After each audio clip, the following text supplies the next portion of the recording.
या गुलाबजामुन ब्रेडचे पाहून घ्या किती नरम चटक झाले. ब्रेड घेतले 2, ते चुरा करून घेऊ.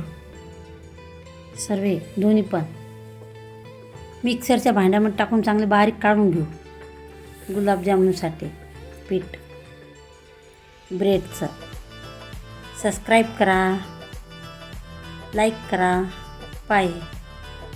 रवा घेतला अर्धी वाटी, थोडासा भाजून घेतला आंबा, ते पण टाकून घेतला. अर्धी वाटीच मैदा मिक्स करून घेऊ. दोन्ही पण सगळं तिन्ही पण.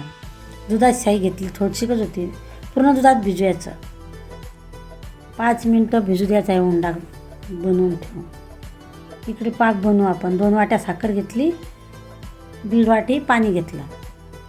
बारीक गॅसवरती पाक करून घ्यायचा. थोडंसं दूध टाकायचं पाकातला मळ निघण्यासाठी. सर्व हे पाकाचा मळ निघतो आहे त्याचा. गढूळ पाणी.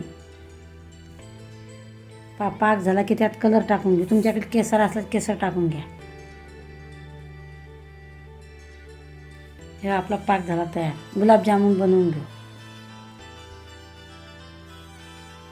तळून घेऊ तेल टाकून बारीक गॅसवरती. जास्त मोठा गॅस नाही करायचा, फुटून जातं नाही तर ते.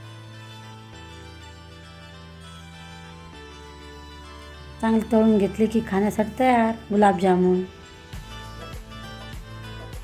कधी पण आणा बनवून खा. ब्रेडचे गुलाबजामुन.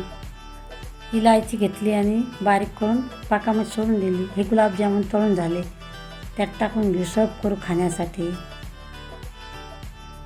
एका वाटीमध्ये. तुम्ही पण बनवून पहा. किती छान झाले.